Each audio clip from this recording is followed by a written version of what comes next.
Alright, let's start this one on a depressing note. Something that we all know is inevitable and coming but don't like to think about. Something that's going to be pretty important for the rest of this video. Change. Everything changes, including our lives over time.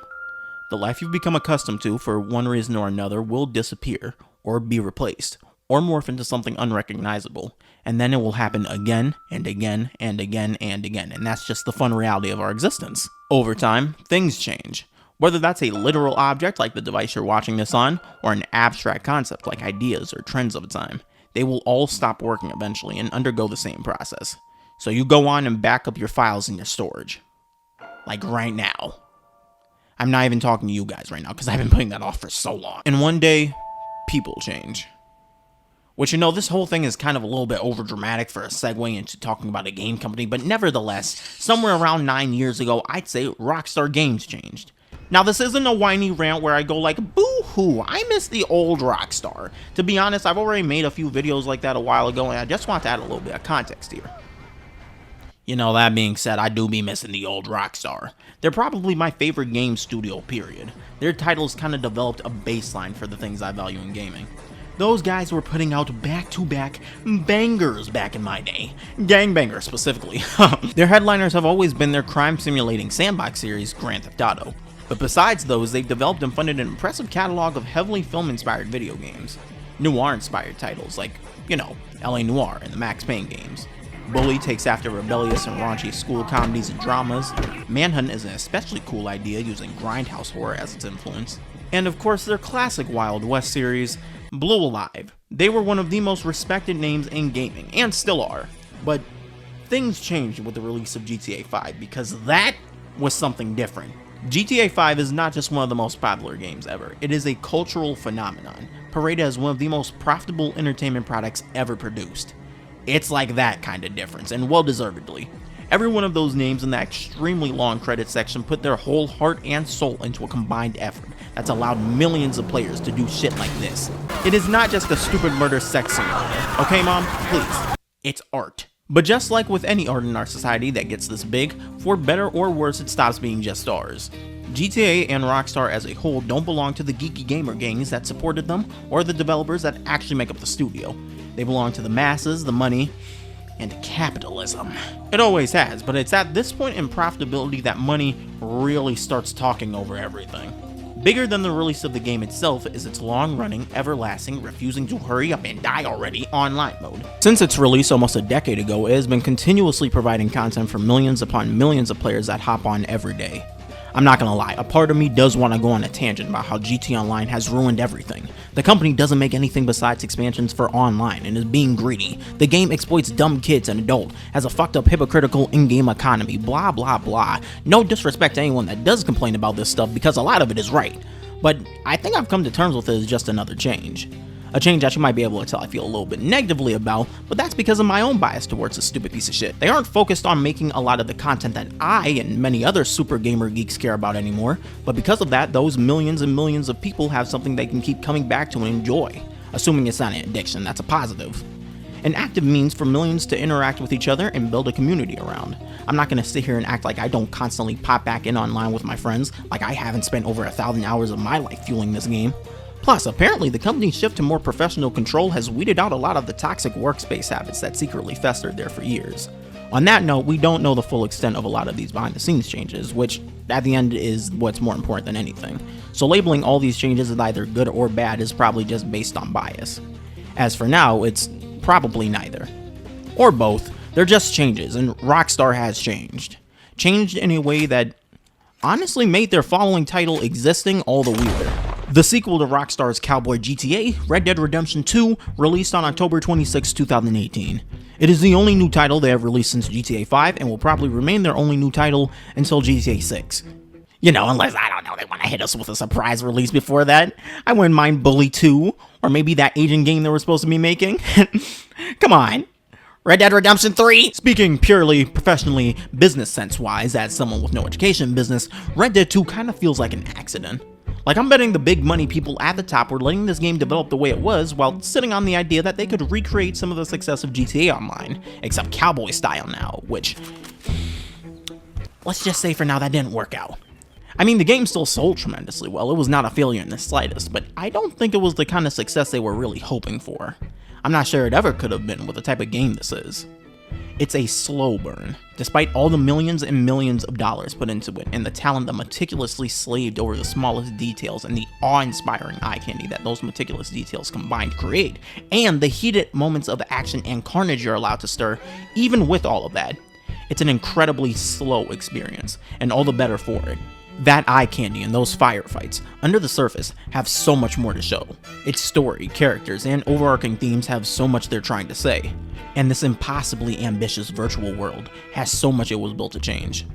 Hey guys, this is Mad Static, and I'm gonna spend a few minutes, give or take, to talk about a funny cowboy game that I really like.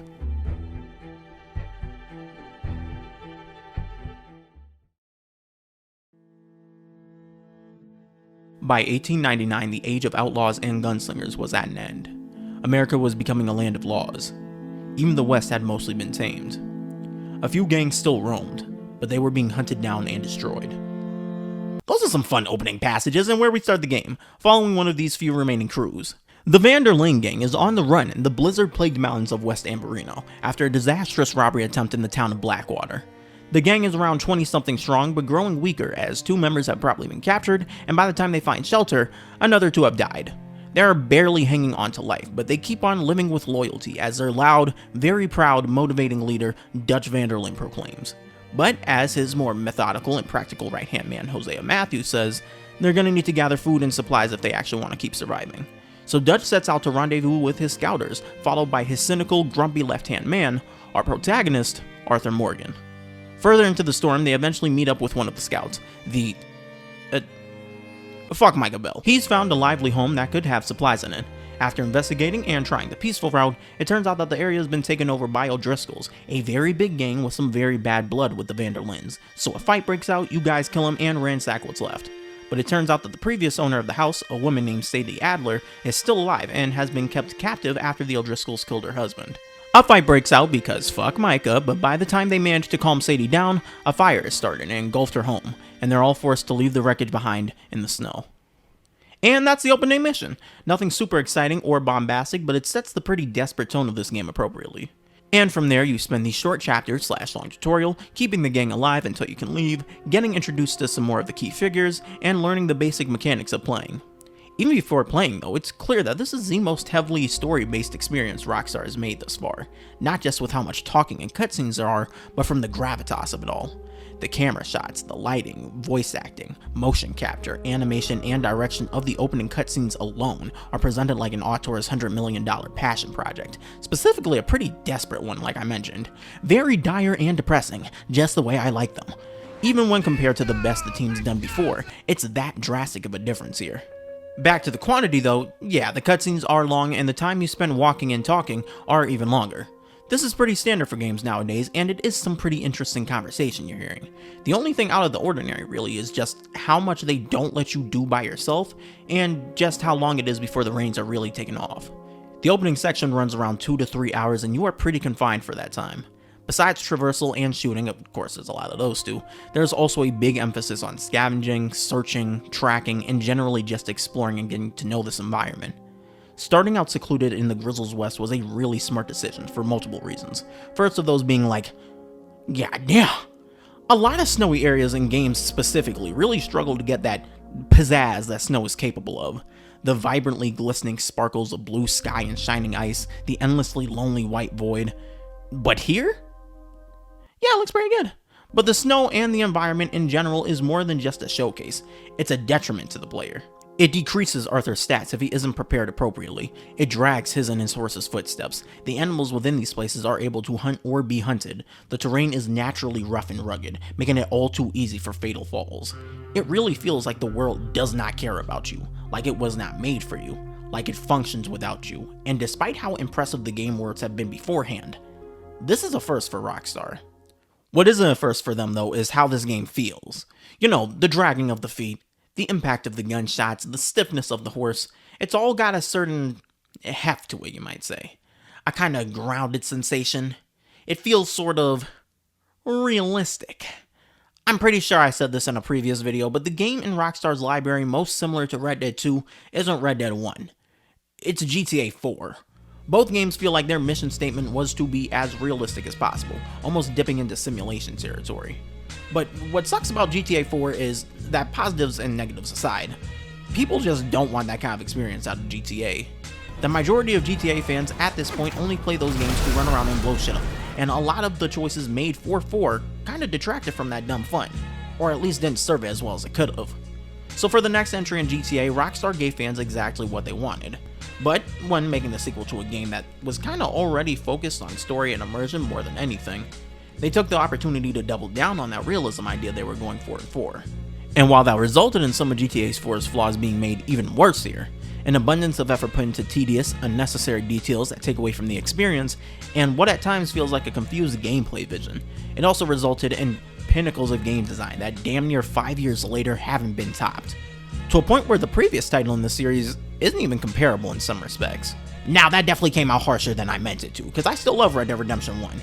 It stands strong next to its sequel and can even be reasonably seen as the better game depending on what you care about most. But man, these two have a weird relationship with each other. There are specific areas with this game, literally, that actively make the first game outdated. At the same time though, with such a big change in scope and goal, there are just things that the first game naturally does better and is better meant for. Plus it's got a zombie DLC. You know what game doesn't have a zombie DLC? Regardless, both these games are the shit, just completely different beasts for reasons I'll touch on later. As the storm clears, the gang is technically good to go, but Dutch doesn't want to leave just yet, as he seems the prime opportunity for a big score. He figures that the O'Driscolls have been all the way out here for a good reason, and he's proven right after a gang of you raid one of their outposts. Turns out they were fixing to rob a train, carrying valuable state bonds, owned by one Leviticus Cornwall, an ungodly wealthy tycoon who Hosea advises not getting the attention of. Sorry, bad habit of mine. But Dutch takes the chance anyways, as you and the gang pull off one of the only successful scores in the entire game honestly, and then head eastward bound.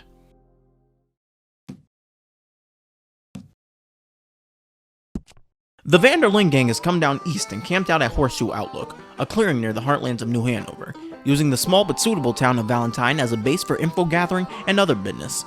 But as for where you're actually going to be staying, that's the group camp. This is where Arthur and all the other members live, and where you'll tend to interact with them, get to know them, pass the time together, and get a large number of missions and side tasks. Arthur's got his own little tent with all his shingle dingles, you can restock on food and drinks and ammo and such, but the camp's only as reliable as the collective whole make it. You can donate to the camp with money, hunted game, or any other valuable items to make the place a little better for everybody. Dutch's current focus is on restoring some sense of normality to their routine, until they've got enough money to go somewhere farther away. So while the main plan is finding a good avenue to sell the bonds they just stole, he also wants the gang to snoop around for opportunities, and he also wants to work on freeing any captured members as soon as possible. Arthur, being Arthur, complains a lot, but does his part in helping. And it's here that we're provided a pretty good baseline for what this gang does and how most of these chapters are going to play out. The gang will settle into an area, and into a town, meet important locals, and run odd jobs and any other money-making schemes. All of this generally builds towards Dutch and Hosea planning a big score, one big enough to solve all of their problems, make them vanish off the government's radar, and take them to Tahiti or something. Whether they even get to attempt the score is on a case-by-case basis, but it always ends with them making such a ginormous mess of things that they're forced to immediately flee the area, find another section of the game world, and start the process again. I think I said this in my Saints Row video, but this open world main mission structure isn't great for telling cohesive, properly paced stories. But it is great for detail. Lots and lots of meticulous details. Red Dead 2 uses each mission to explore a different idea, aspect, or detail of its world, and uses each chapter to explore a completely different biome, community, and atmosphere. The first one mainly explores New Hanover, characterized by its massively sprawling grass plains, only interrupted by awing rock formations and its many casual blends into deeper woodlands. It's in nice opposition to the barely navigable snowlands we were just in, and offers plenty of safe space to get accustomed to and play around with the gameplay.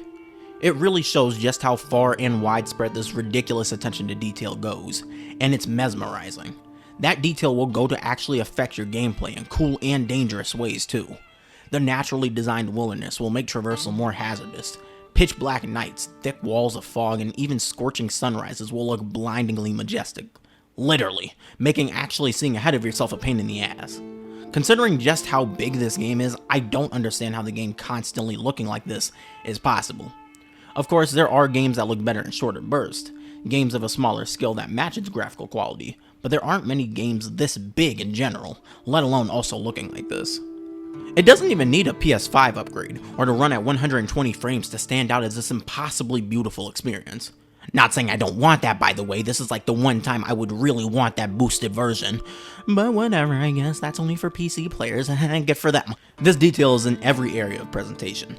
They've got like a million different animations playing out depending on what you and NPCs are specifically doing. So much so that it's not always a good thing. Then like 10 billion different voice lines, all feeling completely natural and accurate with a time period, interesting and captivating in their own right, and rarely ever repeating themselves. And then like 62 trillion different sound effects for almost everything and anything you can do. Ice bellows differently depending on how your horse rides across it. Gunshots echo differently depending on where you are and what the shot hits. Wind brushes against grass differently depending on the weather. The people who make this game are actually insane, and have fully moved past those playable homages to other greats they were known for. Even as Rockstar's games became more and more ambitious, they always wore their influences on their sleeves. The world, the characters, their story threads, their visuals, the sounds, the sights, the strip clubs. Not that I would know because I never went in there. They all always took very obvious reference from other movies, stories, or tropes. And that's not a bad thing, because what they lacked in authenticity and originality, it made up for with tribute and clear appreciation, knowledge of, and respect for its sources. Red Dead Redemption 2, however, doesn't have this feeling anywhere. It's a game too dense with detail from history, media, references, and tellings of the time to draw them back to any few inspirations. Though I don't want to come off as harsh or sound like I'm trying to downplay the creation of the other titles. I think what I'm best trying to say can be shown by the music. Now, both games have phenomenal scores, but you listen to the first game's ambiance tracks and they're abrasively foreboding and mysterious, especially with the smooth whistles they sneak in there. It gives the atmosphere a very old-timey feeling. It's very classical. Then you go to the second game. It uses familiar instruments and sounds relevant to the era, but it's much more laid back and subtle, while keeping a creepy sense of danger at all times in the tracks. It doesn't sound like anything synonymous with other properties. It fits with the old Western theme, but in that sense it's very novel. The first game's battle themes go all out. They're explosive, epic, and bombastic. They keep up a fast pace that goes along with the game's action. But the second game has a more steady build-up and dramatic tension to their shootout songs. They're proud and bold, very encouraging for jumping into gunfire, but also dire and stressful. Where the music of 1 feels like a proud product of its aesthetic, 2's music feels like a revitalization of those classic styles. There is a level of self-awareness in the first game's music that the second one, to its betterment, just doesn't have, and I'd say that with every area of this game's presentation. I feel pretty safe in saying that this is the most ambitious attempt to recreate the time period that has ever been put to media. You're able to live out the more dramatized commercial interpretations of the Wild West, but the world and design feel much closer to the dirtier, less appealing realities of that time. On top of that, the world is jam-packed with its own people, history, and happenings for the player to uncover, and that lies in the game's biggest strength. Simply exploring, taking in, and being a part of the masterfully designed world. Everything in the game contributes towards this wanderlust, from its more immersive feeling gameplay to its heavily emphasized story and lore. It's all making sure you'll gain something with wherever you decide to go off to. No matter where you go or what you do with your tough and rugged cowboy walk, you're bound to discover something new about this place. No matter what missions, side task, or shootout you're sent on, you'll get a little bit more acquainted with the world, what's happened or what's happening in it, the strange souls that inhabit it, and most importantly Arthur Morgan and the Van der Linde gang. The game's got a pretty smart, while not perfect way in which you engage with the game, and lead Arthur towards a number of personalities. Whether you're swapping stories at the campfire or moseying along to whatever harebrained scheme the gang's cooking next, you're keen to find out something new about this cavalcade of idiots, all leaning to whatever fates eventually got in store for them. Fuck, I started doing it again! Personally, I spent a lot of time trying to figure out what had happened with the gang before the game started, and the game was happy to indulge me there. I would have loved to meet Jenny Kirk and the Calendar brothers, and Arthur keeps a lot of information on the ferry job and the gang's ventures in Blackwater written down in his notebook. Honestly, there's enough information on these events to fuel an entire other chapter. An extra Chapter 0 if Rockstar wanted to. Now, I'm not saying anything, not really, just, imagine if we got something like that for DLC.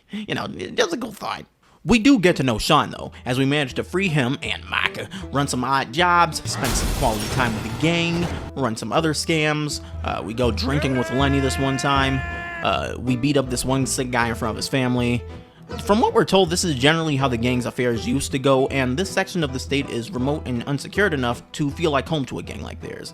So I imagine for this time, things felt like they were going back to normal for the gang. Until they're reminded that it can. While out being a good father in place of John, you're approached by Agent Milton and Ross of the Pinkerton Detective Agency. They confirm and rub in the death of the other Calendar brother, let Arthur know that they're closing in, and offer to let him go if he betrays Dutch. That doesn't work, but they also run into another problem. Or actually, same one technically. Leviticus Cornwall, the rich guy they stole the bonds from, it turns out he didn't like that prank very much, and is now funding the Pinkertons' hunt for your heads. After a very loud shootout in Valentine, you guys obviously have to get out of there. But despite all the bodies, things went relatively well here. This was a pretty light notice that the gang's regular chicanery wasn't gonna cut it anymore. A message that gets much harsher as they move on.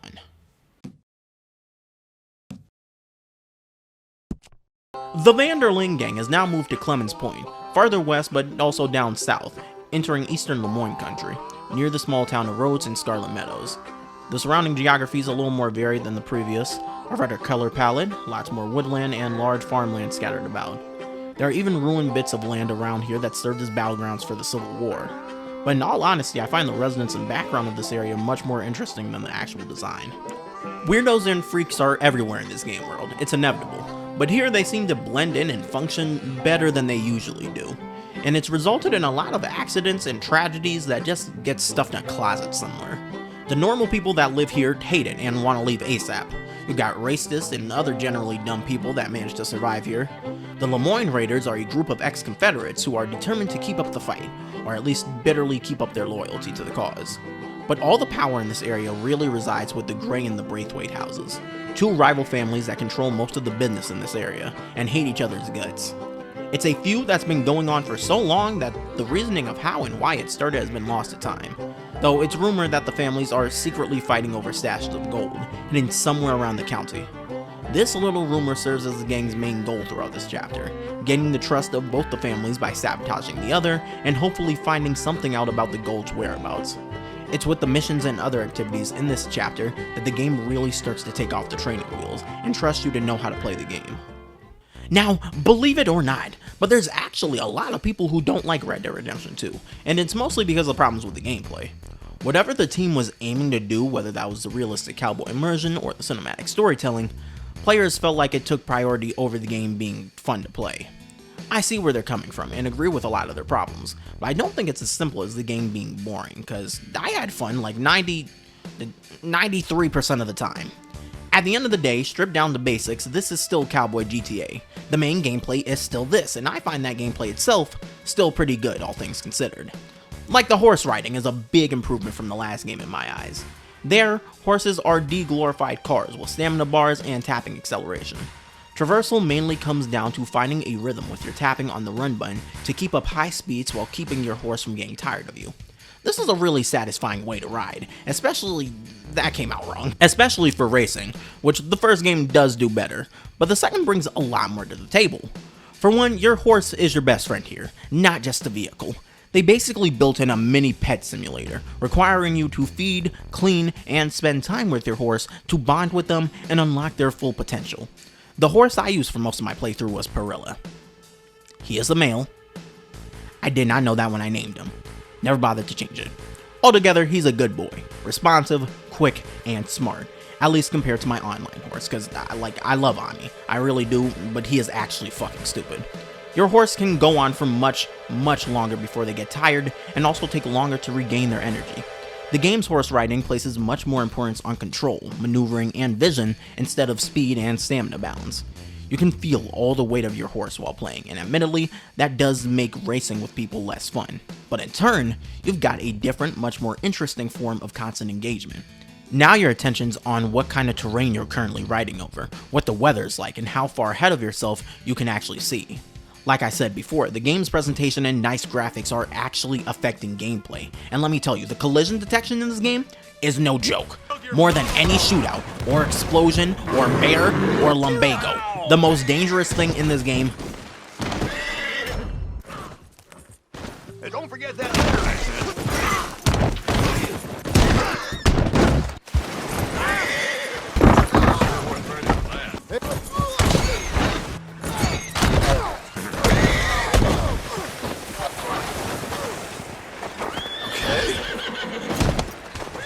is the land itself. It's an asshole, but it makes traversals so much fun. All that said though, there is a problem with the game's other main gameplay type: shooting. Figuring out exactly what the problem is here was one of the hardest things for me to get my head around while writing this. While playing through all this action, those tiny distinctions that subtly change everything are a lot harder to pick out. But I think it was my time spent online, where it's mostly nothing but shooting, that really highlighted my issue here. Now, the guns in this game feel amazing. Each of them is distinct and purposeful, and the audio design and vibrations in the controller make each reload and shot satisfying and impactful. It's hard to describe, but when messing around with each one, those subtle differences just click. The problem is though, there really wasn't any situation that wasn't best solved by pulling out a rifle or repeater and aiming for the head. No matter where you are or how many enemies are around you, this is almost always the optimal strategy. Trying anything else almost feels like you're playing the game wrong. As fun as rapidly firing dual-wielded pistols or revolvers or imploding enemies with your shotgun can be, I could only really do it while not taking a fight seriously. If you fuck around with these options too long, enemies will kill you fast. The shotguns are powerful, but extremely limited in speed and range, making it pretty useless unless you're in tighter spaces. Pistols are faster, which makes them really fun in Deadeye mode, but otherwise they're less precise and much less powerful. Revolvers are always reliable, but never truly ideal. Any other weapon, like bows and such, are for more specific scenarios like stealth. Not to mention your character's heavier movement is also making running and gunning just not very smart. The cards are really stacked against you. But then you switch to a rifle or repeater and it solves all your life's problems. The fights just become a duck and cover shooting gallery. The game tries to make you less accurate if you use rifles too long and often, but it's barely an inconvenience. On top of that, you got the Deadeye mode I mentioned, which allows you to slow down time and kill enemies or paint them with red X's and shoot them all instantly. And on top of that, you're probably going to be collecting a plentiful supply of healing items that you can use at any time. I want to talk about the core systems for health, stamina, and Deadeye a little bit later on, but basically, I think it would be a really smart compromise on the difficulty of the game that also helps to enforce some of its other mechanics if it wasn't constantly invalidated by other systems, with the crazy amount of healing items you're getting being one of those invalidating systems. Anyways, there's supposed to be a middle ground for experimental fun and testing challenge that Red Dead 2 just doesn't have. One strategy is way too easy, repetitive, and dull. Anything else is discouraging, and I think the inability to find this balance really screwed over the game's shooting. Note that I did play most of this playthrough with no lock-on, and that's how I noticed how good each gun felt to actually use. With lock-on, it's much worse. While it was still visually pleasing, I just found all the gunplay boring, honestly. You look at the first game, and despite having many of the same guns, the faster paced shootouts of that game encourage you to switch up weaponry on the fly, really letting you get the hang of each. GTA 4 has a similar slow and realistic feeling to this game, but has a lot more limitations. No regenerating health, an extremely limited arsenal, and even though the M4 is objectively the best gun in that game, you can only unlock it halfway through the campaign and the ammo capacity isn't that large, so you really gotta use it wisely. To compensate for all this, the goofy-ass ragdoll effects make each gun have a very tangible effect on enemies, making even something as simple as the base pistol an always fun and effective option, and I really think this game should have had similar ragdoll effects. It just helps each gun feel that much more effective and purposeful, and I just really like GTA 4's physics. Something else that would have been really cool for this game is the ability to go prone and crawl. It could have added a lot more strategy in shooting and given the players more opportunities to create their own cover. Now, on that, I'm not gonna lie, it took me an embarrassingly long time to figure out what the fuck was going on with the cover system here.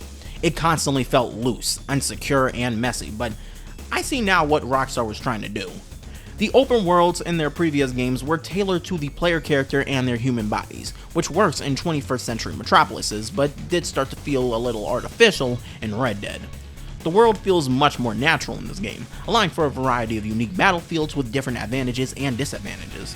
But as a result, most of your cover is going to be thick trees, boulders, and hills that aren't specifically built for you to hide behind, granted that there is any cover where you are at all. This looser cover system was made to work with that, allowing you to cover behind almost anything big enough, though not being fully secure. The ability to go prone could have let you make cover out of smaller objects, or even given you more stability with certain guns. In exchange, it could massively decrease maneuverability, your field of view, while increasing the damage you take if exposed. Honestly, just any additions to make shooting a little less simplistic than it is now. As it is though, this is definitely the weakest Rockstar shooting has been since they stopped using polygon faces. But you know what, that's alright, because it's not even the main draw of this game. Shooting and riding instead feed into a variety of things you can do while exploring the open world. I think the integration of different activities into exploration is the biggest improvement Rockstar has made to the gameplay formula here. Again, their open worlds have always been fantastic, but they've never really rewarded exploration beyond collectibles and Easter eggs. They've always been big playsets with different activities and missions just waiting at a marker for you to start. They've dabbled in broadening their horizons. I was surprised to see how many systems in this game got their start in San Andreas, but it was only really surface level. The most real progress they've made before this game was, honestly, the business ventures in GTA Online. But I bet millions of people log into that game every day and have no idea that you can arm wrestle, or stealth kill, or get killed by a mountain lion. Just a bunch of stuff the developers worked so hard on, completely sidelined and forgotten about. The only real means of engaging with these worlds are through violence. And you know, I do like violence, but when you look at other renowned open world games, there's clearly a lot Rockstar can learn from and improve on. With Red Dead 2, they've made it so that these side activities and extra additions to gameplay are your means of engaging with the open world, or at least the most successful means. Animals in general are probably the strongest example of what I mean. Discovering them can serve as its own collectible, hostile ones can engage you as enemies, and hunting them down is its own part of gameplay that incorporates the game's tracking and stealth, and can net you food and materials. This is the only hunting game I have ever gotten into, so I can't tell you how it compares to others, but I think it's pretty dense for something you rarely have to do here, and it's something you can do at almost any time and any place while playing.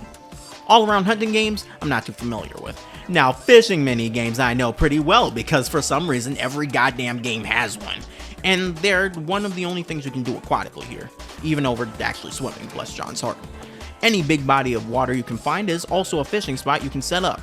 And in all honesty, just because of the awkward way they make you reel it in, it's probably the hardest thing to do in the entire game.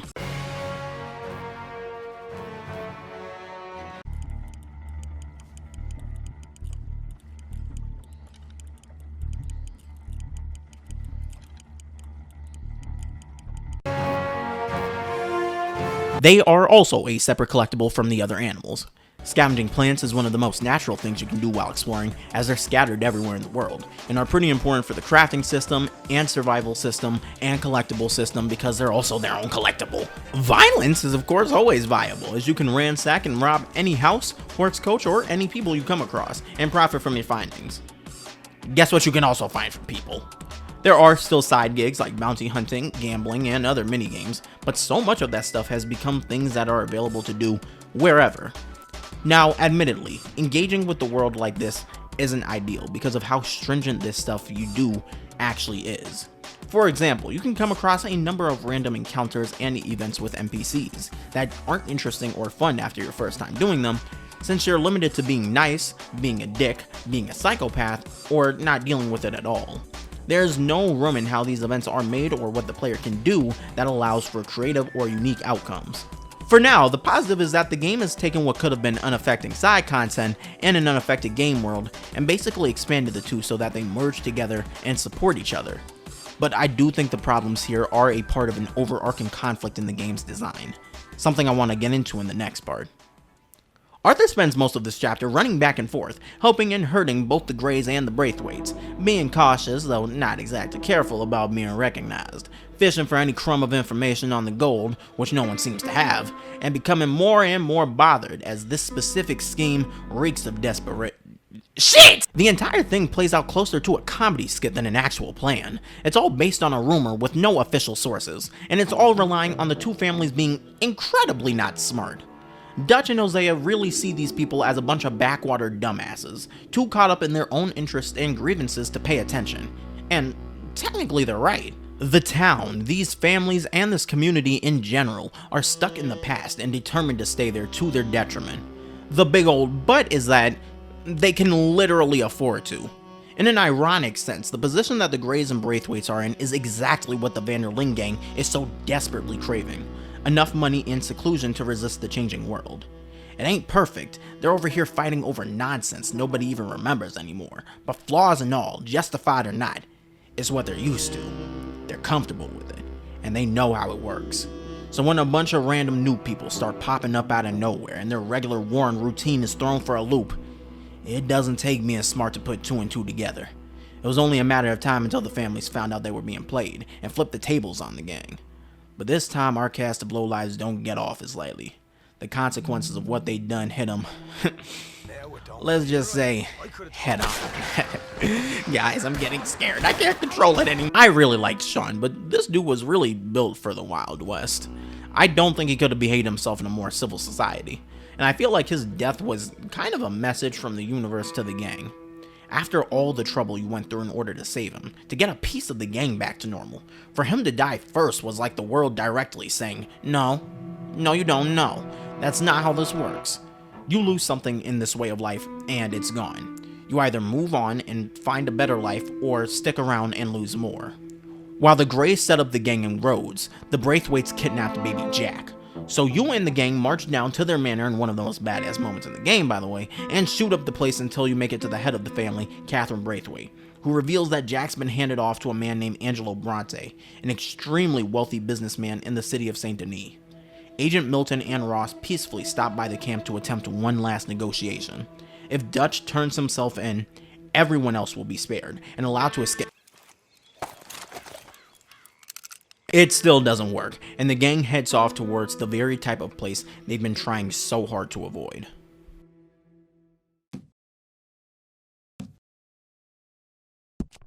The Vanderling gang has settled in an abandoned mansion in Shady Belle, a swamp area deeper into the country of Lemoyne. A very humid area thickly veiled in fog, trees, and bodies of water infested with alligators. Pretty friendly if you keep your distance, otherwise, no, not so much. They do make for nice clothes though. The real draw of these parts is in the city of Saint Denis, a bustling mini metropolis many decades ahead of anywhere we've seen in the series so far, a bastion of the country's future and industrialization, an example of the type of dystopia that the gang despises. It's got the bougie and rich section of town filled with mansions and bright lights right next to the eviscerated nature that supplied the luxury. Central Saint Denis, which houses more high-tailored businesses, is noticeably more spacious and better kept than the cramped and dirty docks and factories towards the south. There are light sprinkles of different cultures throughout the city, but a deterioration of living standards the further back you head in. The slums of Saint Denis look more like livestock pens than actual neighborhoods. It's whiplash-inducing seeing how heavily this city contrasts the rest of the game. Half of it is so manufactured and controlled, and the other half is left rotting in the grayish-green muck of atmosphere the fumes seem to produce. It's very easy to see why the gang hates this place, but when the highlights of the city do come out, specifically at night, man, it's almost enough to make you forget about the worst parts. And that's the point, isn't it? This area is so intricately designed and laid out that it feels more purposeful and alive than most entire other worlds in video games, and it's only 1/10 of this game's map. It's got a layout of interconnected alleys and rooftops that all lead into each other and oftentimes overlap and blend.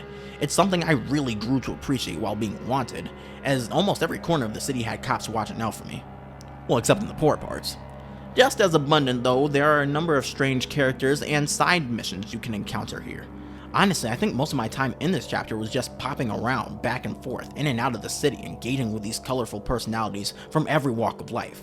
This city and experience are enrapturing. My first time playing through here, I was running around for hours before remembering, oh shit, I'm supposed to be looking for a kidnapped child, which thankfully turns out to not be that hard. You find Bronte, converse a little bit, run an errand for him, and ta-da, the boy's back, unharmed, and even got to try some spaghetti.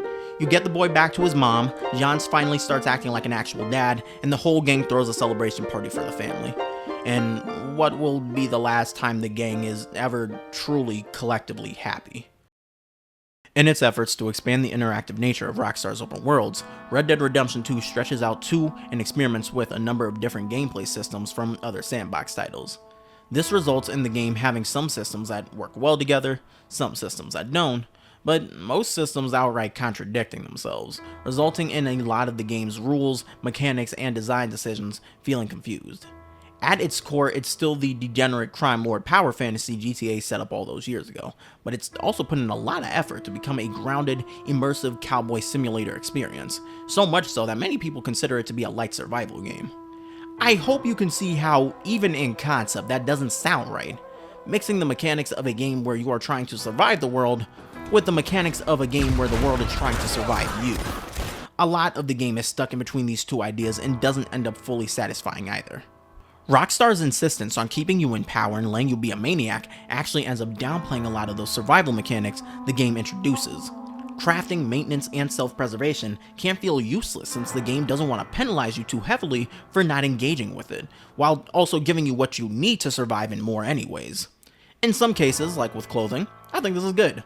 If you want to stay in peak condition, you gotta dress appropriately for the weather, or unlock special gear to give you stat increases. But while stats are cool and all, I don't want it determining my sophisticated sense of style, so it's not a necessity and it doesn't take away too much if you decide just to do your own thing. That being said, I think the health, stamina, and Deadeye system really show the core of the problem. Your character cores basically work like the health system in Halo. You've got a fast, regenerating, plentiful supply of excess health, or stamina, or Deadeye meter that serve as a kind of armor before reaching your slower, limited supply in your cores. It's once those start draining that you're really running out of Deadeye, or energy, or livability. Not only that, but the lower your core is, the slower your excess energy around your core refills. So to keep all your core levels happy and healthy, you're supposed to take care of yourself, craft valuable tonics to help you in a pinch, and engage in activities that will permanently boost your overall stats. But that's not how it actually works. For one, because of the shooting system, this game's not difficult in the slightest, so you will never actually be in a pinch.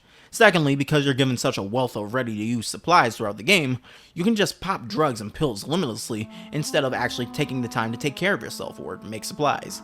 A sense of depowerment is probably the most important part of a good survival experience. Staying alive is supposed to be a challenge, the challenge that the whole thing hinges on. But with the setup of Red Dead 2, the Rockstar crime lord gameplay invalidates the survival gameplay. But then in return, the survival gameplay lessens the Rockstar gameplay. Let's be honest, as much as it helps with the immersion, some of this shit is just tedious, alright? Constantly feeding yourself, and cleaning yourself, and feeding your horse, and cleaning your horse, and cleaning your gun, and readying your gun, and collecting grass, yada yada yada. Remember when I said that the game's got so many insane details that can become detrimental? This is sort of what I meant.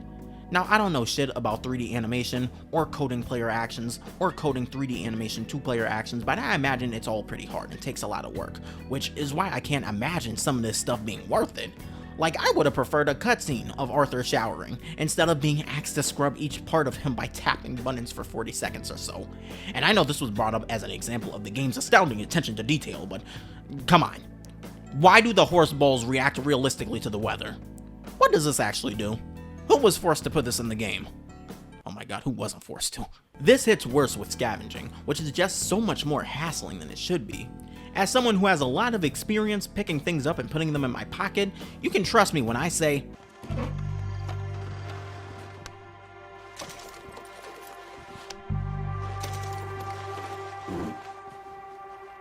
it's not this slow. Not to mention how bad the selection process is.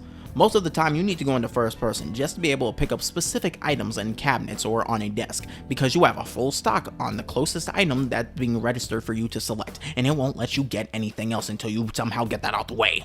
Just a bunch of tedium for something you're doing all the time that could have easily been solved with a select menu or a quick grab animation. I really don't care if the object magically transports into my pocket, just let me get it and go on with the game. I can't blame people for not engaging with a lot of this stuff, and I can't blame Rockstar for not forcing it, but it's still important in some regard, otherwise it wouldn't be here to begin with. If you ask me, they should have went all in on this survival part of gameplay, but since they didn't, and when you don't do this stuff and just play it like a simple Rockstar game, you're constantly hit with tedious roadblocks that can make the other parts of the game less fun. It's a weird effect where they aren't important enough to be enforced or appreciated, but still hurt the experience somewhat if you decide not to bother with it. Now, I know this sounds like a paradoxical predicament, where the solution to a problem becomes the problem itself, that the previous problem was already the solution to, and I reckon you're right. The only way to truly break the cycle is by being in the perfect mindset while playing this game. A mindset that'll have you doing chores and other nuisances, because that's what a cowboy would need to do. A mindset where you engage with the world like normal folk, instead of an all-powerful gaming overlord. A mindset where you start trying to speak in a stupid fucking cowboy dialect because it's fun. The playstyle that best suits this game is one where you're fully immersed in this world, playing the game like you would if you were actually in this situation. Basically, losing touch with reality for a little bit. Now, we ain't done with my negative Nancy nitpicks, just we're not done going over problems just yet, because this conflict bleeds into another place Rockstar tried to innovate with: social and long-term interactivity. Doing stuff with NPCs besides killing them, and having the world and its people remember the choices you make and respond to them accordingly. This also includes the game's wanted level system, the bounties that can be placed on your head after, and the morality system measuring what kind of person you've made of Arthur. Another cool bunch of ideas that don't mesh well with Murder Simulator 1899, or at least the way they're presented here. Talking to people is essentially the same as it was back on Grove Street. Press one button for a positive interaction, and another one to cuss someone out. The ludicrous amount of voice lines that I mentioned are still appreciated, but the only way to respond to it is still essentially nice, negative, not fit for society, or nothing. It's shallow, but nothing too bad. I feel it's with the game trying to account for everything you've done that multiple mechanics start to really unravel. In order to allow you to wreak havoc without super big consequence, the game's gotta set things back to a status quo at the end of it all. But it's with the game also trying to respond to that player freedom in meaningful ways that things get messy. Indulge me for a second, but I can't help but think back to one of my fondest gaming memories while playing some good old Skyrim. Let me tell you, when I found out you become a werewolf in this game, I actually went insane. I launched a worldwide terror rampage. I tore through every city on the map and fought everyone possible. No one was spared, except the people I couldn't kill. It was so much fun, honestly. One of my fondest gaming memories in Skyrim. I might have had some problems as a kid, but more importantly, I irreversibly screwed up that save file. After that, a bunch of the towns and settlements were just desolate and abandoned. The people left alive just had the weirdest interactions with me, like, "You ate my husband, you monstrous waste of life! What nice weather we've been having lately." And then she proceeded to talk about her husband as if he was still alive and working at his job. Most damningly, not only did I miss out on a number of quests, but I glitched out ones I could start, as the people who were supposed to progress the quest, I had mauled to death, so they just became, like, impossibly glitched out. This is what can happen when you try to combine absolute carnic freedom with a game world that stays affected by those actions. It can't really handle it. In a creepy, completely unintentional way, this was the long-term response to my actions. I had made this broken, nightmarish game world, and that's how I learned the importance of making save states. With how much importance Red Dead 2 places on presentation though, I don't think being a lovably broken mess like Skyrim would have been acceptable. So in order to keep those two features functionable, the game will either keep these means of interaction shallow and artificial, or just straight up ignore it when it feels like it has to. The wanted system is a great example of this. They prop up various features such as wearing a mask or stopping witnesses as if it's a system with numerous factors determining whether you become wanted or not, as if it's something you can constantly plan around and get the better of in a realistic manner. But again, it's only really surface level. It doesn't take too much pushing at all to get the wanted system to revert back to its regular GTA fashion, where they always know who you are and where you are, and you fight until you die or outmaneuver them, or I'm pretty sure in some cases you can kill so many of them that they just give up and slap a fat bounty on you. From there, the conflicting sections of the open world design even start bringing high points of the game into less appealing lights. Of the very few problems I have with this game's story, the biggest one is its inability to keep believability next to the gameplay. As great as the story is, you need to suspend a lot of disbelief to make it work, and I'm not talking about the regular inevitabilities, like all the murder you commit or the damage you take. That's to be expected. But the honor system plays a pretty big part in how the story plays out, and it doesn't really work that well. It pays off in an amazing way for the story, but that's because the story can only account for a certain extent of the things you're able to do. It made some strides to match the gameplay, and I'll get into the merit of that later, but it still isn't able to keep up with the insanity that you are capable of. Another big part of the story is how you and the gang are on the run as the Pinkertons slowly but surely close in, and the bounty on your heads ensure that you can never stay anywhere too long and can never return safely once you leave. Until you easily pay off that bounty with the mountains of money you receive from missions and are free to stay in the exact same area you just turned into a war zone without any sort of hassle. Money in general is like the biggest immersion breaker, because the whole basis of the story is that your butt ass broke. But even before Hosea dies, I've got enough money to fund the entire gang's trip to Zimbabwe or whatever, never mind actually support them. Oh, my bad, spoilers. Lastly for this section, while we're still talking about the story, no area in the game suffers as much from the stringent design of gameplay activities as much as the main missions. They are very insistent on you doing everything they say to the letter. There is no type of creative or unique ways that you can go about these missions. You will follow this marker, you will go to that marker, you will stay in the group, stay in formation, walk when they say walk, and press the button exactly when they say to. The only ounce of freedom you're given in these missions is during the shootouts, which, considering the shooting, not really. It's surprisingly ironic considering how much they do to retain your freedom in the open world, only to completely cut it off here. But that's bound to happen with all these clashing visions for what this game's supposed to be. The gang's troubles only worsen, honestly. Tilly and Kieran join Jack in the kidnapped club, and while you save Tilly, Kieran heads off towards the afterlife. Dutch knows he can't trust Bronte at all, but tries to use his newfound acquaintance with the man to network within Saint Denis and find the gang's next big score. Yeah, Bronte sets them up immediately. Actually, not even that, he embarrasses them.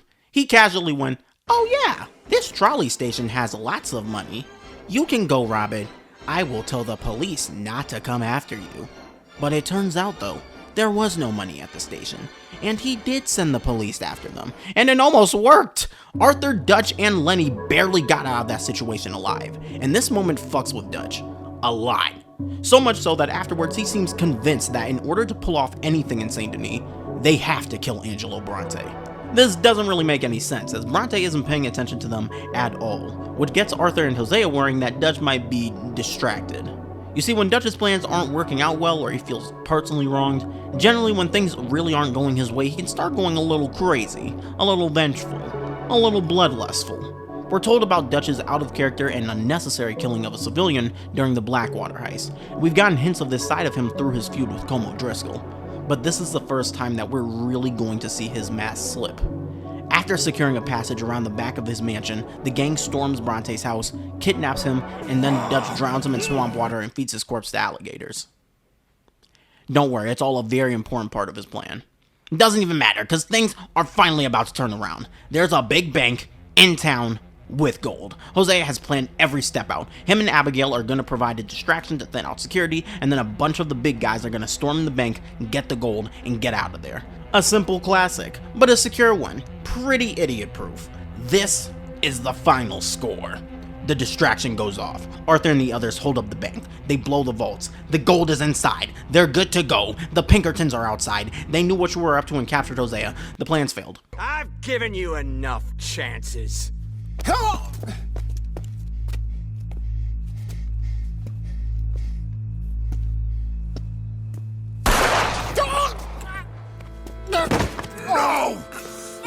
God damn it!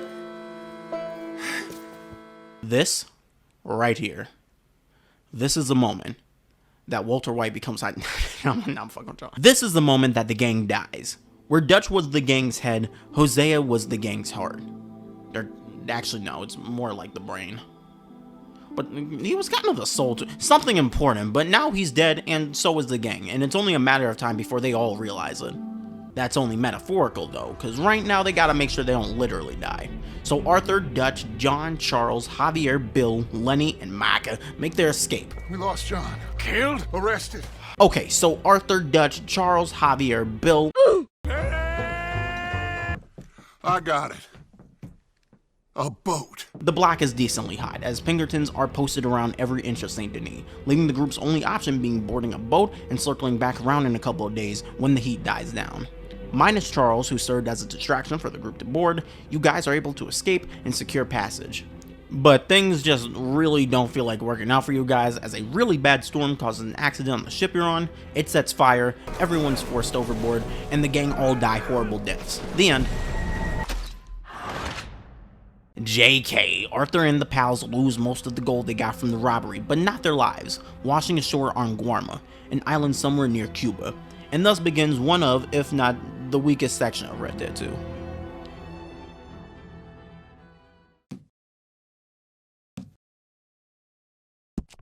Our 5 members find themselves unwittingly stuck in the middle of a revolution between the Cuban government and the slaves working on Guarma's plantations. They work with a man named Hercule Fontaine to fight off the soldiers and secure a passage home. You spend around 5 missions here, have a tiny explorable area with a beautiful tropical aesthetic, some new animals. I don't like this part of the game, and most other players don't either. When I said tiny explorable area, I really meant minuscule. Exploring's barely even an option.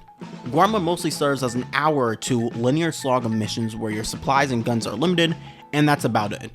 I get that's a very important near-death experience for everyone, Dutch especially, but there had to be a less extravagant way to progress this story and these ideas. I just don't like it when a story tries to quickly get me invested in a lot of new information that just as quickly won't matter anymore. It all just feels kinda pointless, or at least not exciting enough. The Guarma section genuinely could have been one of the game's crowning moments under different circumstances, and I've got two ideas for how it really could have flourished. The first idea isn't just for Guarma, but an idea that helps alleviate most of the problems I just talked about in the last section. All those survival mechanics, the actually meaningful ones that work best when you're immersed in the experience, just force it on the player. I really think making these more integral, having the survival mechanics actually determine your survival, go figure, would have gone a long way in making this a better gameplay experience. I know they want to satisfy the classic Rockstar feeling of freedom and violent empowerment, but I don't think the regular GTA crowd who only plays these games to blow stuff up is even here. Red Dead's always been about story and immersion, so making sure players get the best experience of that might have helped. First off, way less money. Make it so you can just barely afford the newest gun or like a new hat or something. Trust me, I learned from Saints Row 1, if the game at base is fun enough, making you broke goes a long way for engagement. If you can't afford to just buy everything you need, you'll probably feel a lot more encouraged to actually explore and find anything you can to help. Take away the ability to pay off bounties until the endgame, cause the ability to do this just runs so counteractive to the story. I played the game without paying off my bounty regardless, and it made the exploration much more tense and exciting, having bounty hunters try and swarm me at a moment's notice. Plus, it could serve as a factor in your morality. The higher the bounty, the more awful of a person you've been. Remember how in San Andreas you die if you went too long without eating? Yeah, do that again. And yeah, a lot of these options would also help make the game harder, like a realistic cowboy survival game probably should be. Guarma could be like the penultimate test of all these mechanics. Instead of having multiple, not really interesting missions to go through, Guarma could have been like an expansive open area that gave you a number of objectives to complete and tested your ability to stay alive with enemies and the wild and everything against you, but with a limitation on your stats and without most of your arsenal. At least strip away these options for the duration of the main story. After that good old Rockstar freedom can be all yours, like a reward for getting through it all. I think this is a great idea, though it's not perfect. But at least the option through a harder difficulty could have been there, like in the first game with the Game of the Year edition. The second idea is, instead of stuffing a crazy ass revolutionary island adventure into like an hour or so, why not just do this in the lockdown streets of Saint Denis? Let's say the Pinkertons have every way out of the city blocked off, and you spend the time getting things together to help make your escape. The city's definitely got the architecture and design for a much more exciting experience than just linear jungle shootouts. Maybe the spark for revolutions that ignites within Dutch could have come from eagle flies having some presence or something. It's a very rough outline for the story, but they definitely could have made it work. And if the Guarma stuff was something they really wanted to keep in the game, it definitely could have still been there. Or gotten in there later. It's fairly disconnected from everything else, so I think it would have been pretty perfect as a sort of, expansion. I'm just saying that an expanded, more fleshed out version of the ideas on Guarma could have made for some mighty fine DLC. Coulda, woulda, shoulda. Oh wow, look, the Guarma section's done. Our guys get a boat back home and separately head off in search of the rest of the gang. Arthur heads off to Shady Belle in one of the most emotional moments in the entire game. Nothing even happens. You're just riding your horse through Lemoyne, but after the life-changing events Arthur just went through, I can't imagine how relieving it must be to come back to some semblance of home, no matter how broken it might be. Plus, the smooth-ass D'Angelo song starts playing. After some investigating, you find the gang gathered in some desolate cabins deep in the swamps of Lemoyne. Sadie Adler has taken up role as the gang's temporary leader, making sure everyone got out safely after the botched robbery. She has changed a lot since the first mission where we first met her. We've seen her grow into a different person throughout the course of the story as she cycled through the 5 stages of grief. Of course, there was sadness, then anger, then a lot more anger, then that phase where you start killing people, and now she's a badass. That's usually how it goes. It's not long until everyone's together again, including the Pinkertons, who somehow immediately found you guys. You managed to stave them off, but this pretty much confirms a suspicion that's been building up in everyone's head for a while now. There is a rat!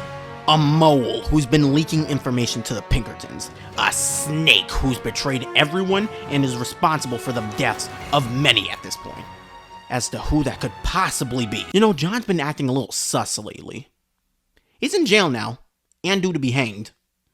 But still, due to Dutch's suspicion, he kind of wants to hold off on saving John. Sadie, Arthur, and Abigail are like, fuck that. If John dies now, how's he gonna die in the first game? So while the gang prepares to move, Arthur and Sadie start preparing to find John.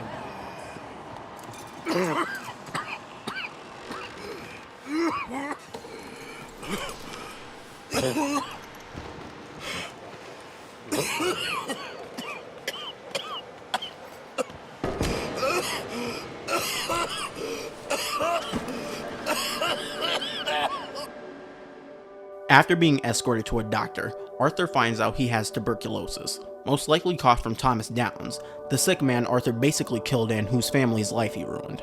The doctor recommends he go somewhere generally warm in weather, but since that's not an option for him right now, Arthur doesn't have too much longer until he dies. Bullshit! I'm going down to the desert right now. Get Arthur that warm weather he needs. Oh, so that's what happens if you try it down in Austin. Okay, yeah, Arthur's fucked.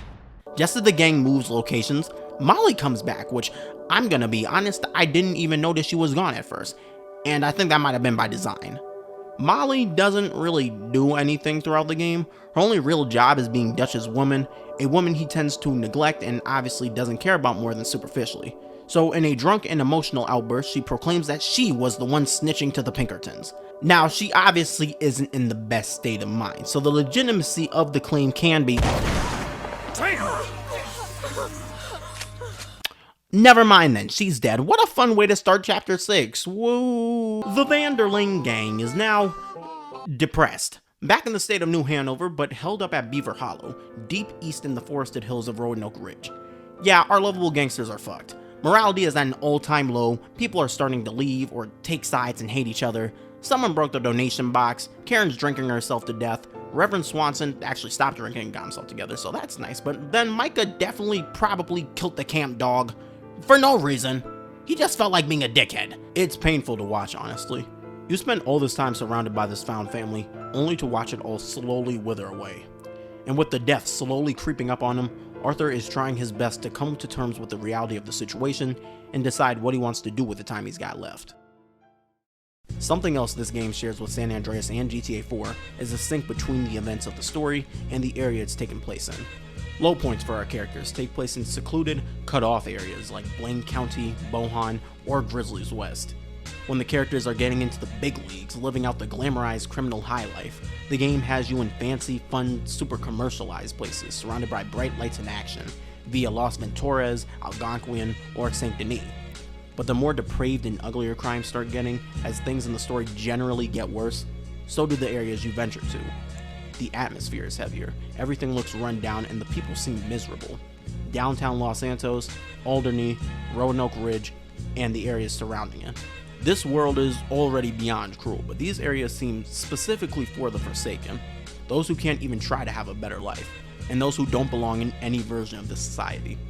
Van Horn is to this game what Thieves Landing was to Red Dead 1, home to lowlifes, criminals, and all other shady bunches, except a little bit less obvious about it.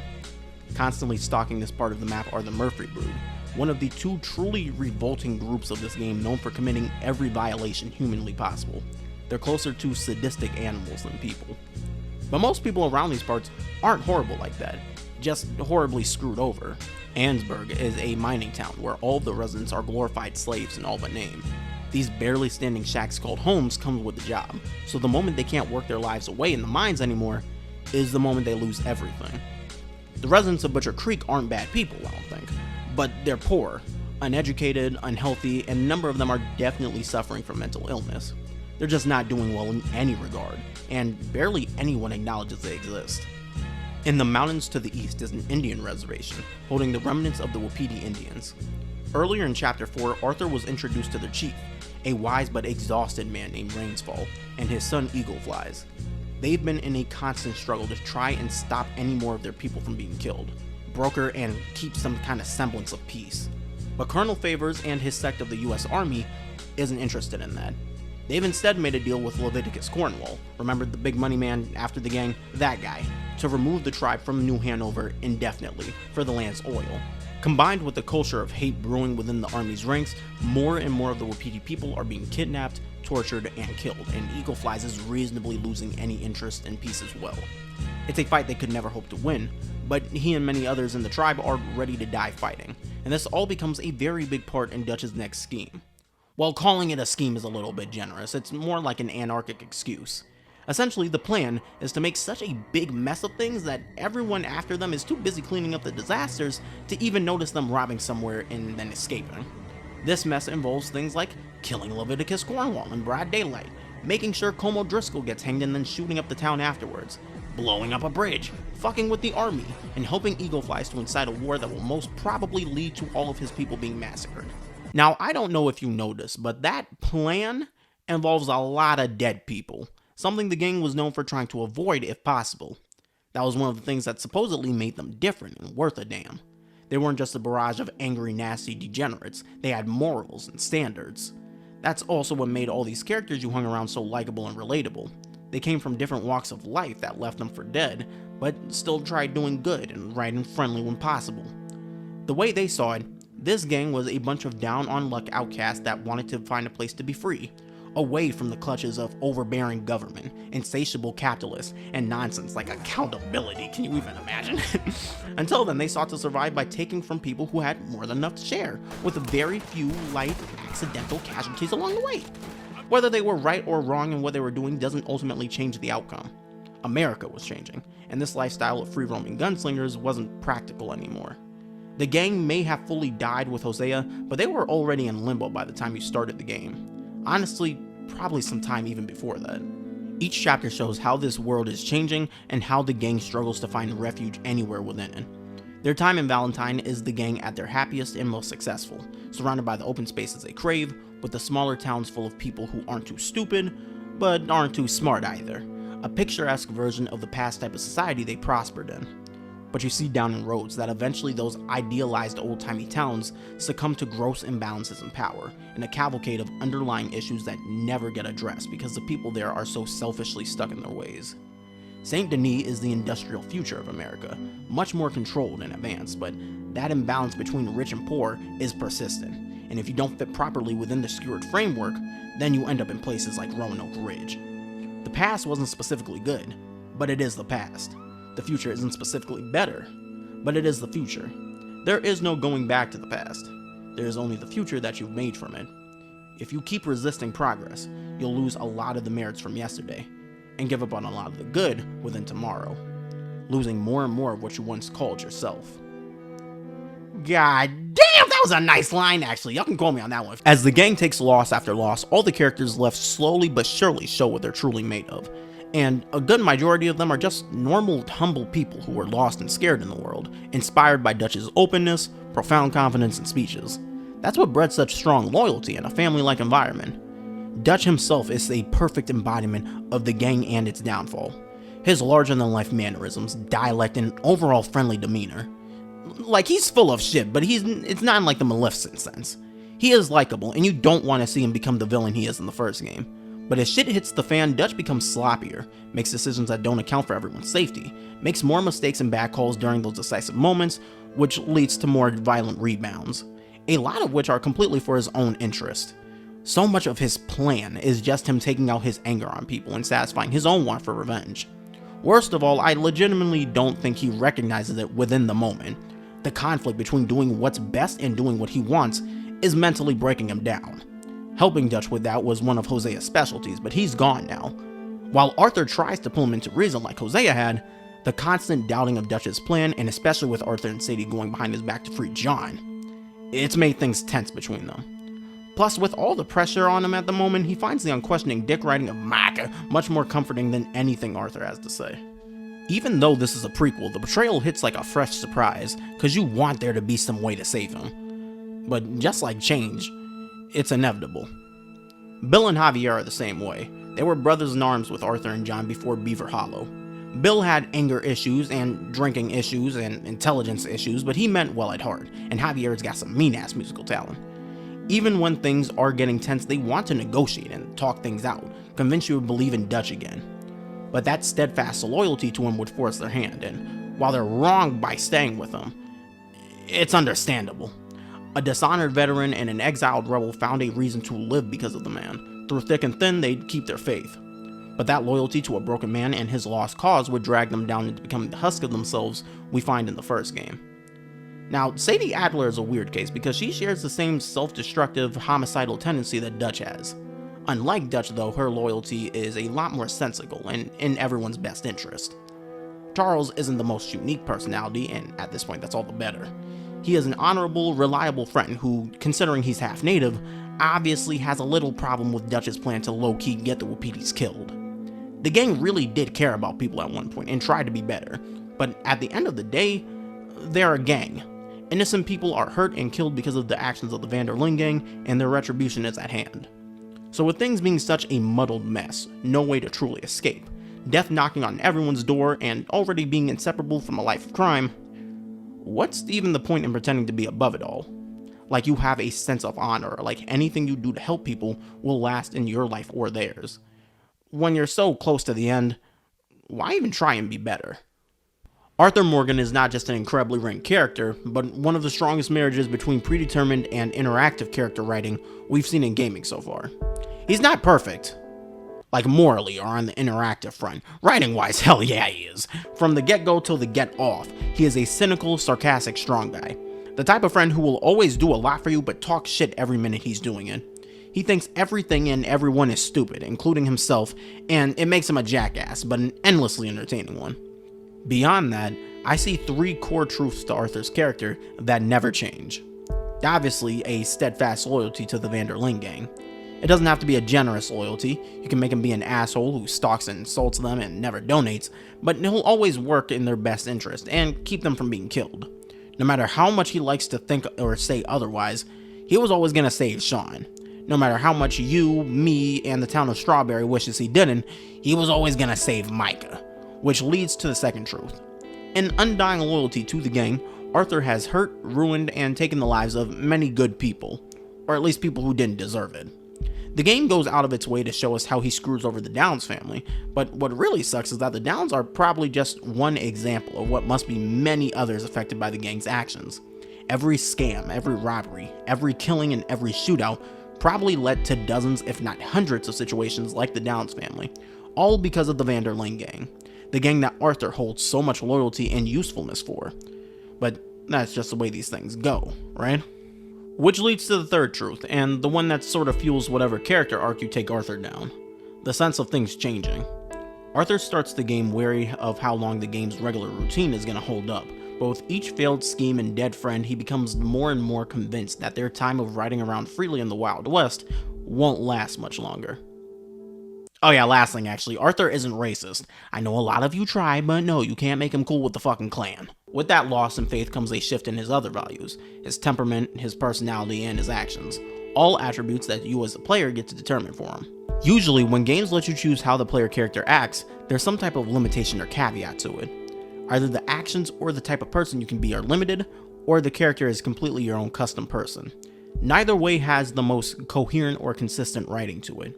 What's fascinating about Arthur's character is, with the way he's written and scripted out to act, it provides enough detail to make him engaging and complete on his own, but also provides enough flexibility that makes almost any way you decide to play him feel like a believable Arthur Morgan. It stands to reason that if Arthur sees someone in need, he'll stop and lend a hand if he can. But it's also just as likely that Arthur in a bad mood wouldn't mind committing the cardinal video game sin. Yeah, I can't do it. People, sure, but that chicken didn't hurt anybody. Now, as good of an effort as it is, I really don't think any script can match the sheer power of player creativity.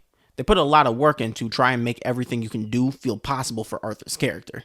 It's not enough sometimes, but they do try. You can do a lot to determine the type of person Arthur is, but those core truths I was talking about still don't change. Because at this point, I don't think they can. Arthur's choices and decisions become much more impactful during Chapter 6, but the game makes a big point in how those three things about his character aren't changing. There is no saving the gang. They are on a downward spiral that only a few can hope to really escape from. though Arthur himself can't leave the gang because the gang is all Arthur really knows at this point. Even when he sees it crumbling to the ground, he's already set to live and die by it. There's not much point in trying to, as his past actions have already made sure he's gonna die one way or the other. Every good deed he enacts is offset by another sin he committed long ago. So this last chapter he's in is either him trudging along to a depressing finish line or trying to do any good he can with the time left. Now, my version of Arthur Morgan started out decently lacking in honor. He'd help his gang and be good to them, but was completely merciless and indifferent to the lives of anyone outside of it. But as the happenings happen, he slowly starts to realize how pointless all of this desperate struggling is. It's not actually leading or amounting to anything meaningful. All this work they've done to keep the gang strong and together, and they're still dying. It really is over for them. But by chapter 6, he starts seeing where a future can actually be built. The actually decent and good people that are trying to make it out and survive. The people who still have long, fruitful lives ahead of them. Through Rain's Fall, Captain Monroe, the Downs family, John, Abigail, Jack, or the numerous other downtrodden strangers I came across, Arthur spent his remaining time trying to help as many people as possible make it somewhere safe. A dead man finding a way to redeem himself. He's able to positively impact a number of lives, but the bigger picture is still screwed. Eagle Flies and a number of his people, with inspiration from Dutch, launch an attack on Cornwall's oil fields, and die in the process. Charles decides to leave the gang and help a mourning Rains Fall and what's left of his people flee somewhere else. On the bright side, Dutch got some bonds though, and with those and the train they're about to rob, the gang is finally gonna be okay. They'll have enough money to go anywhere they want, even though apparently Abigail saw Dutch stash a boatload of money that he's been hiding from everyone somewhere in the cave, but that doesn't even matter because this is truly it. The last score. And they actually do it. They managed to pull it off, though John did get shot and fall off the train. Dutch tried to go back and save him. Didn't work out apparently or something. He's dead now. They head back to camp and discover the Pinkertons came through and managed to capture Abigail. At this point, so close to his goal, and with Micah supporting the idea, Dutch outright, not trying to hide it at all, is like, screw her, we gotta go. While Tilly and Jack manage to escape, Arthur and Sadie go to Van Horn to save Abigail. They have a showdown with Agent Milton, who reveals that the M in Among Us didn't stand for Molly O'Shea. It was Micah Bell. He was the traitor all along. No goddamn way. Abigail gets the jump on Milton and kills him. They ride off and get out safely, but Arthur's gotta go back and let everyone know the truth.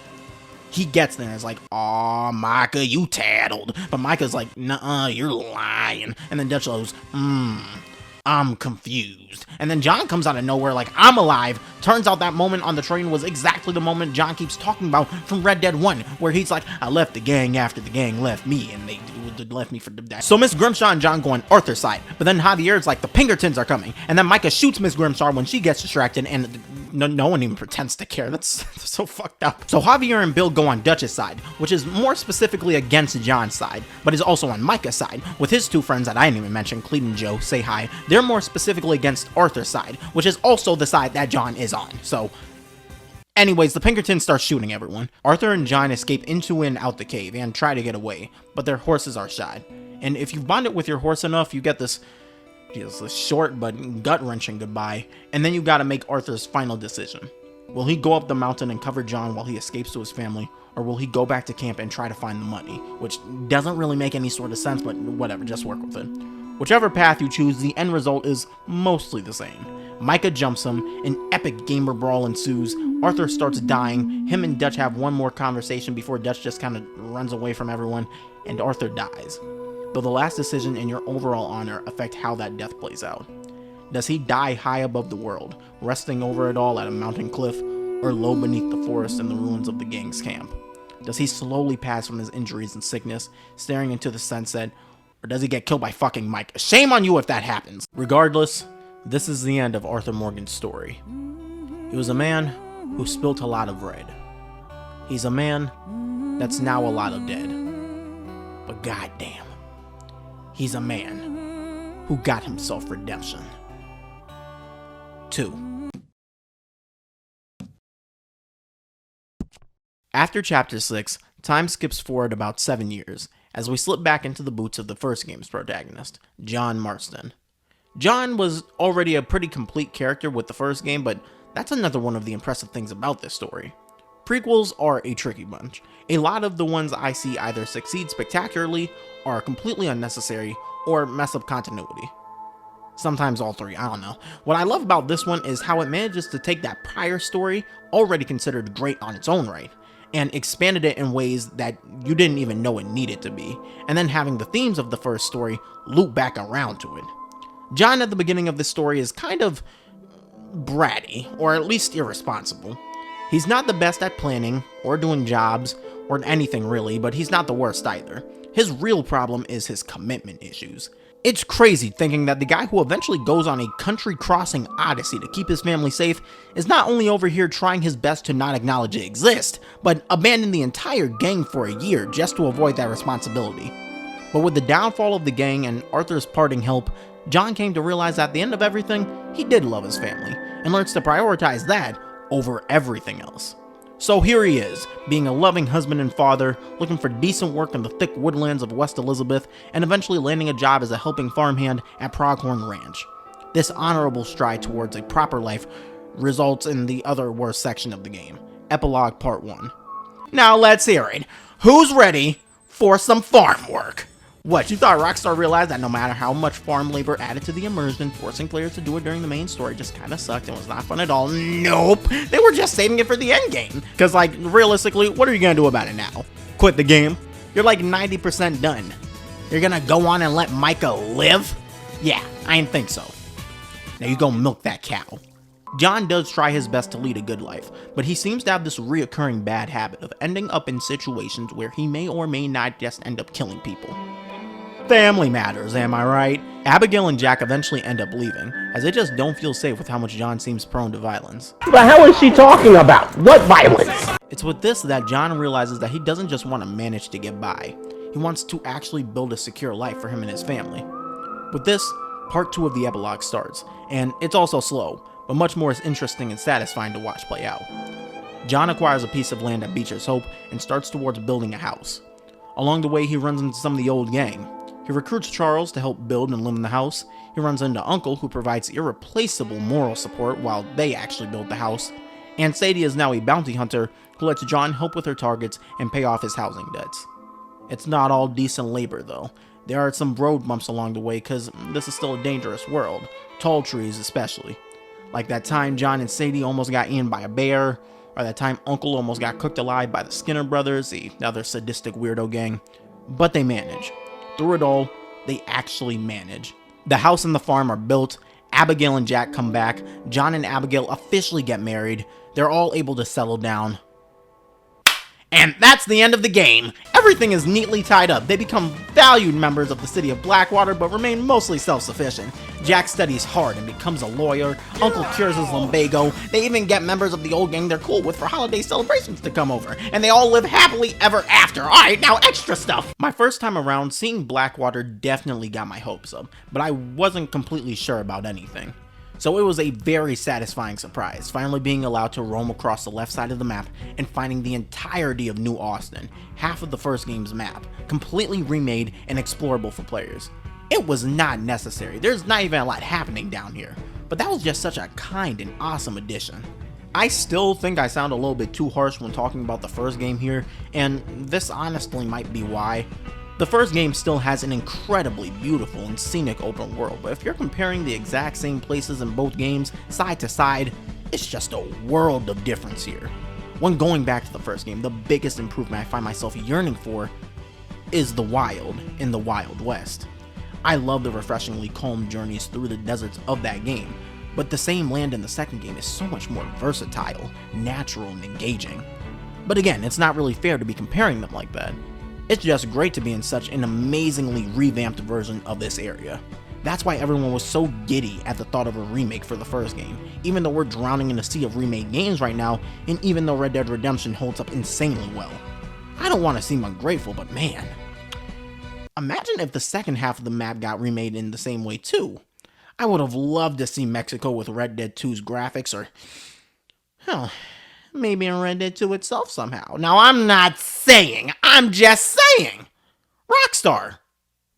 Man, why the fuck we ain't get any story DLC? After the main story, you're free to repeat any missions you want over again. And while I'm glad I'm able to, This is where the stringent mission design really started getting on my nerves. Like, okay, make me walk, make me go to the checkpoint, make me wait until the game says to go, fine. But there are moments where I can't even prep until they let me, which sometimes is too late, or really inconvenient. And sometimes the way in which the mission forces you along conflicts with the mission challenges I'm trying to do. It's a number of small, irrelevant nuisances, but they collectively make missions just not the funnest to repeat, honestly.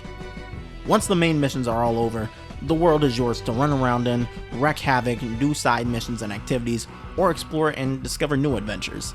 Many of your findings can be cataloged in the game's personal compendium. This place keeps track of all your different guns, animals, collectibles, and other things you encounter in the world. It's a very important and integral addition for the explorer part of me while playing.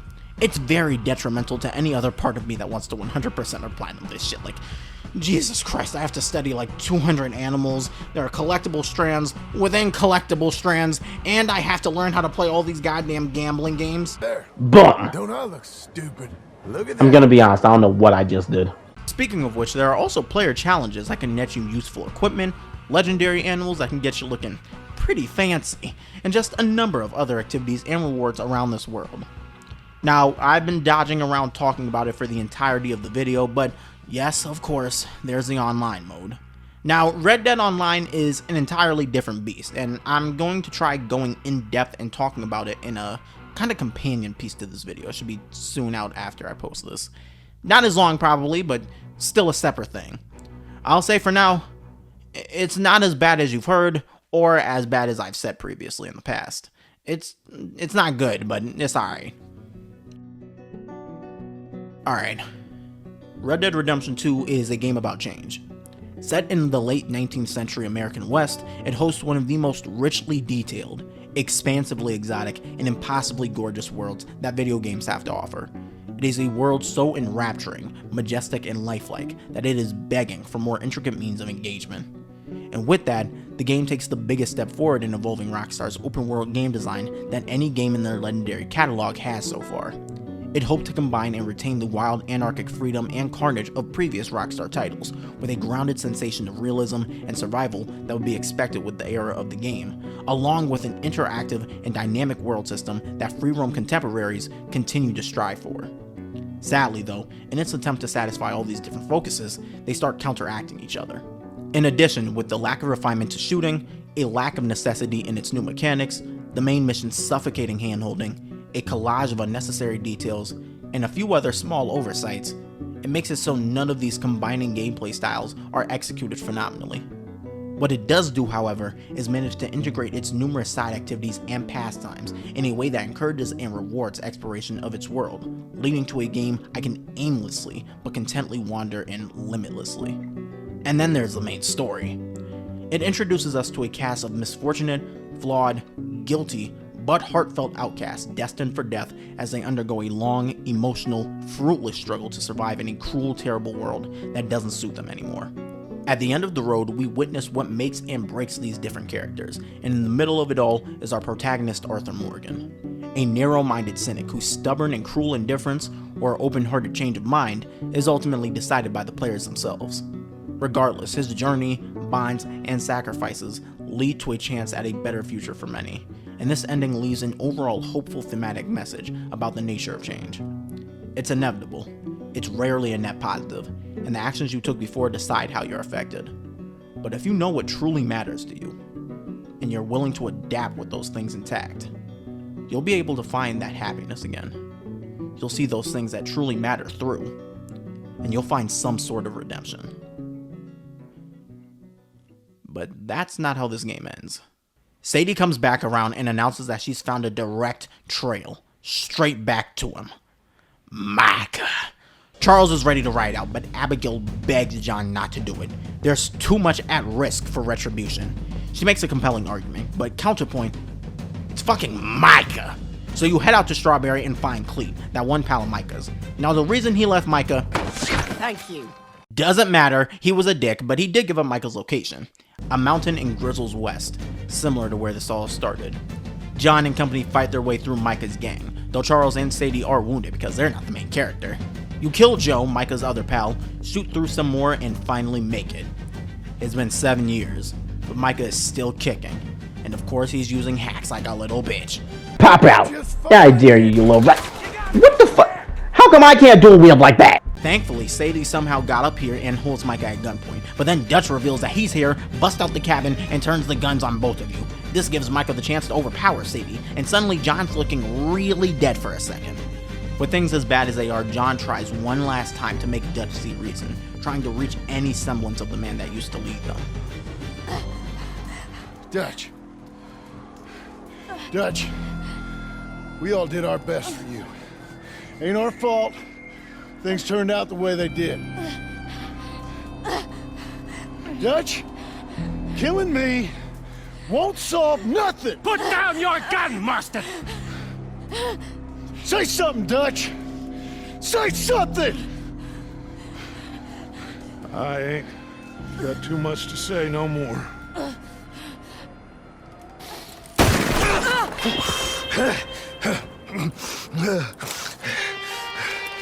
You shot me.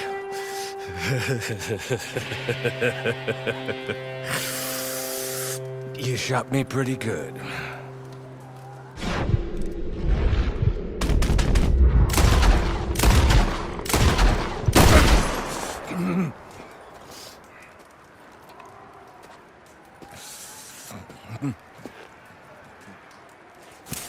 Yeah, fuck Micah. John is grateful, but it seems that was truly the last little bit left of the old Dutch. He just stares at John and leaves without saying a word. John, Sadie, and Charles make it back to Beecher's Hope, and this is the actual ending of Red Dead Redemption 2. And it is beautifully bittersweet. I really appreciate this game's approach to revenge, because it's not really in the forefront of the storytelling. Throughout the game, they never really talk about it more than once or twice. It's just another stupid thing that a world full of stupid people do. That being said, though, it's still a vital part of the story's themes. It specifically juxtaposes the story's main one, being propped up as a sort of false redemption of sorts. A lot of classic Wild West stories, as well as a lot of classic stories in general, would usually end in our protagonist getting justice against someone who wronged them. Revenge and justice were interchangeable. Even Rockstar's own Red Dead Revolver ended in this kind of justice, and both Red Dead Redemption games make a point of deconstructing that trope. What's really genius here, though, is how they not only connect the series with an overarching theme through these two games ending the same, but with how the ending here directly leads into the main conflict of the first game. Given how this game is a prequel, and how recognizable revenge narratives have become at this point, getting that lead-in and the theme to hit hard was going to be a challenge. So how do they still manage to do this? Well, by shoving the bait right in your face, so blatantly in front of you that you can't even see what they're really doing. Micah Bell is a stupid piece of shit bastard asshole. He is a rat, snake, and mole all in one amalgamation of a human. He's probably a psychopath, probably a sociopath too. He killed the camp dog for no reason. Again, he just felt like it. Micah's core belief runs counter opposite to the lessons Arthur can learn later in the game. He believes that nothing really matters in the end. Loyalty and honor are made by weaklings to feel better about themselves. Surviving is the only thing that really matters, and as long as you're doing that, why not do whatever else you want in the process? The game makes zero attempt to make Micah understandable or sympathetic. He's just a purely hateable scumbag through and through, and it makes him perfect as bait. You don't even need to be seething with hatred for the dude, but he's so integrated as the main antagonist of this game that by the time you reach the end of it, they've set it up so that there are two threats that need to be tied up before the game can reach a satisfying conclusion. This somehow has to lead into Red Dead Redemption 1, and we need to kill Micah. And that's exactly what happens. Agent Ross and the Pinkertons investigate the death of their valuable informant, and they follow a Brett trail that leads right back to John, leading to the first game where they blackmail him and hold his family hostage to force him to hunt down Bill, Javier, and Dutch. Once that game comes to an end, after the Pinkertons go against their word and gun down John at his home, a grown-up Jack tracks down Agent Ross and gets revenge. Even the Revengeing themselves are made to feel underwhelming and anticlimactic. Now, I'm not gonna lie, seeing Micah stumble around with a hole in his face was good and satisfying for about 10 seconds. But after that, considering everything that happens afterwards, was it really worth it? The real message Red Dead Redemption leaves as a whole is that most people cannot accept change, not before it's too late. We're foolishly controlled by our own comforts and joys, and subsequently controlled by the ensuing fear and anger once the priors are gone. The only way to beat the strife that comes with change is to just allow what's good to come to an end.